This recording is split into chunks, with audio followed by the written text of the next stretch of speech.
പെട്ടെന്ന് നമുക്ക് സ്പൈസി ആയിട്ടുള്ളൊരു കറിയുടെ ആവശ്യം വന്നു, അല്ലെങ്കിൽ നമുക്ക് പെട്ടെന്ന് ഒരു അച്ചാറോ അല്ലെങ്കിൽ ഒരു സൈഡ് ഡിഷോ ആവശ്യമായിട്ട് വന്നു. എന്നിരുന്നാലും നമ്മുടെ കയ്യിൽ പെട്ടെന്ന് എടുക്കാനായിട്ട് മാങ്ങയോ അല്ലെങ്കിൽ നാരങ്ങയോ ഒന്നും ഇല്ലാത്തൊരു സന്ദർഭത്തിൽ നമുക്ക് പച്ചാപ്പിൾ വെച്ചിട്ട് തയ്യാറാക്കി എടുക്കാൻ പറ്റുന്ന സ്പൈസി ആയിട്ടുള്ളൊരു കറി. നമുക്കിത് വേണമെങ്കിൽ അച്ചാറെന്നും വിളിക്കാം. കാരണം ഇത് നമ്മൾ വിനെഗറൊക്കെ ഒഴിച്ചിട്ട് ബോട്ടിലിൽ അടച്ച് സൂക്ഷിക്കുകയാണെങ്കിൽ നമുക്ക് ഇത് അച്ചാറായിട്ട് കുറേ കാലം യൂസ് ചെയ്യാം. നമുക്കിപ്പോൾ ഇത് എങ്ങനെ തയ്യാറാക്കി എടുക്കുന്നത് നോക്കാം. ഞാനിവിടെ 3 ആപ്പിളാണ് എടുത്തിട്ടുള്ളത് കേട്ടോ. അപ്പോൾ നിങ്ങൾ ഒരുപാട് അളവിൽ നമ്മൾ കുറേ ദിവസം സൂക്ഷിച്ച് വെക്കാനായിട്ടാണ് ഉണ്ടാക്കുന്നതെന്ന് വെച്ചാൽ ഈ ആപ്പിൾ കഴുകിയതിന് ശേഷം നല്ല പോലെ വെള്ളം തുടച്ച് കളഞ്ഞിട്ട് വേണം നമ്മൾ തയ്യാറാക്കി എടുക്കാനായിട്ട് കേട്ടോ. അപ്പോൾ ഈ ആപ്പിൾ നമുക്ക് ചെറിയ പീസാക്കിയിട്ട് കട്ട് ചെയ്തിട്ട് ആദ്യം മാറ്റി വയ്ക്കാം.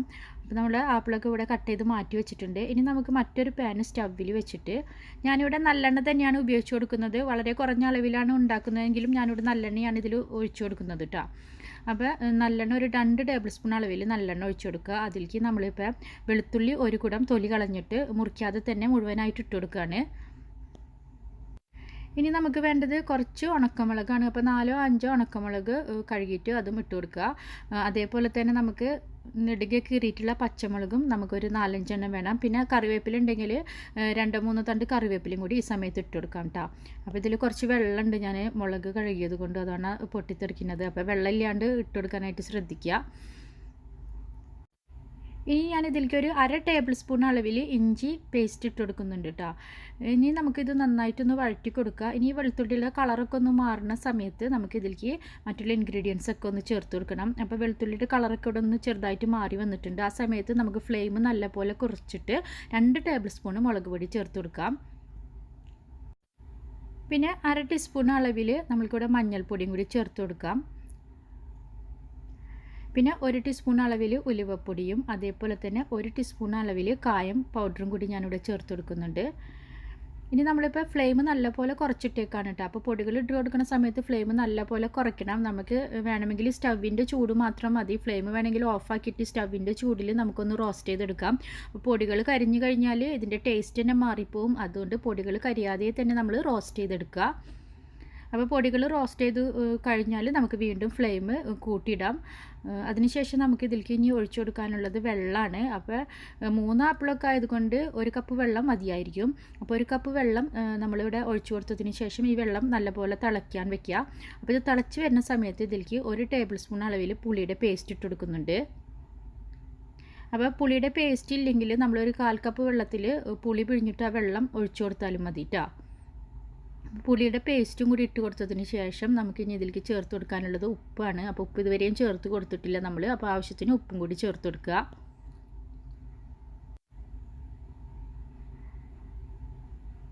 അപ്പോൾ ആവശ്യത്തിന് ഉപ്പും കൂടി ചേർത്ത് കൊടുത്തതിന് ശേഷം നമുക്ക് ഇപ്പോൾ ഈ വെള്ളം നല്ലപോലെ തിളച്ച് വന്നിട്ടുണ്ട്. അപ്പോൾ തിളച്ചുകൊണ്ടിരിക്കുമ്പോൾ തന്നെയാണ് നമ്മളിപ്പോൾ ഇവിടെ പുളിയുടെ പേസ്റ്റും അതേപോലെ തന്നെ ഉപ്പും കൂടി ചേർത്ത് കൊടുത്തിട്ടുള്ളത്. അപ്പോൾ ഒന്ന് നല്ലപോലെ ഉപ്പൊക്കെ ഒന്ന് നല്ലപോലെ മിക്സ് ആക്കിയതിന് ശേഷം നമ്മൾ ഇവിടെ കട്ട് ചെയ്ത് വെച്ചേക്കുന്ന ആപ്പിളും കൂടി ചേർത്ത് കൊടുക്കുക. ആപ്പിളും കൂടി ചേർത്ത് കൊടുത്തതിന് ശേഷം നമുക്ക് നല്ലപോലെ ഒന്ന് മിക്സാക്കി എടുക്കാം. അതായത് ഈ ആപ്പിളിൻ്റെ എല്ലാ ഭാഗത്തേക്കും ഇപ്പോൾ ഈ മുളക് പൊടിയും അതേപോലെ തന്നെ എല്ലാ ഇൻഗ്രീഡിയൻസും എത്താൻ വേണ്ടിയിട്ട് നമുക്ക് ഈ ആപ്പിൾ നല്ലപോലെ ഒന്ന് മിക്സാക്കി കൊടുക്കുക. നല്ലപോലെ മിക്സാക്കിയതിന് ശേഷം ഇപ്പോൾ ഇത് മീഡിയം ഫ്ലെയിമിലാണ് ഇരിക്കുന്നത്. അപ്പോൾ നല്ലപോലെ മിക്സാക്കിയതിന് ശേഷം നമുക്ക് ഫ്ലെയിം നല്ലപോലെ കുറയ്ക്കാം. അതായത് നല്ല ലോ ഫ്ലെയിമിൽ തന്നെ നമ്മൾ ഇട്ട് കൊടുത്താൽ മതി. നല്ല ലോ ഫ്ലെയിമിൽ ഒരു 10 മിനിറ്റ് നമുക്ക് മൂടി വയ്ക്കണം. നല്ല ലോ ഫ്ലെയിമിൽ മൂടി വയ്ക്കുമ്പോൾ നമ്മളുടെ ആപ്പിൾ ആവശ്യത്തിന് വെന്തിട്ടുണ്ടായിരിക്കും. എന്നാലും വെന്തുടയൊന്നുമില്ല. അത്രയും ലോ ഫ്ലെയിമിൽ വേണം നമ്മൾ ഇട്ട് കൊടുക്കാനായിട്ട്, അല്ലെങ്കിൽ അടിയിലൊക്കെ ഒന്ന് കരിയും. അപ്പോൾ ലോ ഫ്ലെയിമിൽ ഇട്ടിട്ട് നമ്മൾ കുറച്ച് നേരം ഇങ്ങനെ മൂടി വയ്ക്കുക. അപ്പോൾ നമ്മൾ കുറച്ച് നേരം കഴിഞ്ഞിട്ട് മൂടി തുറന്ന് നോക്കുമ്പോൾ നമ്മുടെ ആപ്പിൾ ഇവിടെ റെഡി ആയിട്ടുണ്ട്. അതേപോലെ തന്നെ ഇത് കുറേ കാലം കേടുകൂടാതെ ഇരിക്കണമെങ്കിൽ നമുക്ക് മറ്റൊരു പാൻ സ്റ്റൗവിൽ വെച്ചിട്ട് അതിൽ കുറച്ച് വിനെഗർ ചൂടാക്കിയിട്ട് ഈ അച്ചാറിൽ ഒഴിച്ചു കൊടുക്കുക. അതേപോലെ തന്നെ നമ്മൾ നല്ലെണ്ണയും ആ പാനിൽ ഒഴിച്ചിട്ട് ചൂടാക്കിയിട്ട് ഇതിലേക്ക് ഒഴിച്ചു കൊടുക്കുക. അതിനുശേഷം നമ്മൾ ഈ അച്ചാർ നല്ല പോലെ ചൂടാറിയതിന് ശേഷം ഗ്ലാസിൻ്റെ ബോട്ടിലാക്കിയിട്ട് നമ്മൾ അടച്ചു വെച്ച് കഴിഞ്ഞാൽ ഇത് കുറേ കാലം കേടുകൂടാതെ ഇരിക്കും കേട്ടോ. അപ്പോൾ കുറേ നാൾ സൂക്ഷിച്ച് വെക്കണം എന്നുള്ളവർക്ക് ഇതേപോലെ വിനെഗറും നല്ലെണ്ണയും കൂടിയിട്ട് ചൂടാക്കിയതിന് ശേഷം അച്ചാറിൽ ഒഴിച്ച് വെച്ചാൽ മതി. അപ്പോൾ കുറേ കാലം ഇരുന്നോളും, പൂപ്പലൊന്നും പിടിക്കാതെ. ഇനിയിപ്പോൾ നമ്മളിപ്പോൾ അച്ചാർ മൂടിയൊക്കെ തുറന്ന് നമ്മൾ നോക്കിയിട്ടുണ്ട്. അപ്പോൾ നമ്മുടെ അച്ചാർ ഇവിടെ റെഡിയാണ്. ഇനി നമുക്ക് ഇതിലേക്ക് കുറച്ച് ശർക്കരയും കൂടി ചേർത്ത് കൊടുക്കാം. അപ്പോൾ ശർക്കര നമ്മൾ വളരെ കുറഞ്ഞ അളവിൽ മാത്രം ചേർത്ത് കൊടുക്കുന്നുള്ളൂ.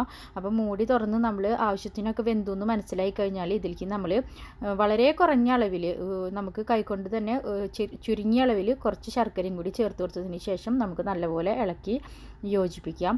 അപ്പോൾ ഇനിയിപ്പോൾ ശർക്കര നമ്മളിപ്പോൾ ഒരു കഷ്ണാക്കിയിട്ട് ഇട്ട് കൊടുത്തതാണെങ്കിലും ഇതിൻ്റെ ചൂടിലിരുന്നിട്ട് അതിരുന്നിട്ട് അലിഞ്ഞോളും. അപ്പോൾ നമ്മുടെ സ്പൈസി ആയിട്ടുള്ള അച്ചാറോ അല്ലെങ്കിൽ കറിയായിട്ടോ നമുക്ക് യൂസ് ചെയ്യാം. അപ്പോൾ എല്ലാവരും ട്രൈ ചെയ്യണം. അപ്പോൾ വീഡിയോ കണ്ടതിനും ഇതുവരെ സപ്പോർട്ട് ചെയ്തതിനും എല്ലാവർക്കും താങ്ക്സ്. വീണ്ടും പുതിയൊരു വീഡിയോയിലൂടെ പുതിയൊരു റെസിപ്പിയിലൂടെ കാണാം.